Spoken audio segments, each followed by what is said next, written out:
MobMan is an exciting new project funded by the European Commission through the Erasmus programme. In this video, we're going to learn how to use and add data to common lists. Open the MobMan platform software and use your username and password to log in.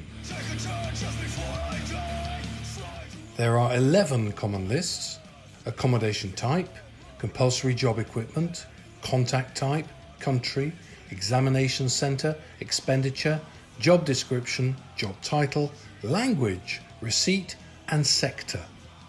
Any data you add to a common list will also appear in the linked data table. In the data table accommodation, the data for the type of accommodation is the same as in the list. You can sort the data alphabetically or by creation date.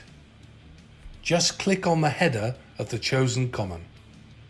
You can add data manually or import it in the same way as for the data input tables. You can also export data. It's really simple. You just click on Export from one of the data tables and then save in the format you choose. When you've watched this video, you can have a go at an interactive learning activity using a fictional trainee and host company. This will help you to get a fun, hands-on experience of the platform. When you've finished, you can then check your results with answers prepared by the MobMan team. If you have any additional questions, you can refer to the FAQ user guide and download an interactive PDF version from the platform or the website. You can also contact the MobMan partners by email via the forum section of the website. This is like asking a trainer questions when you need help.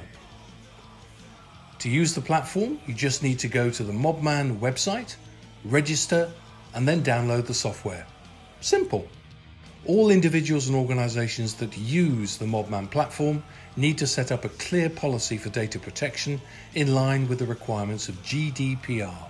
Good luck and have fun playing with the MobMan platform.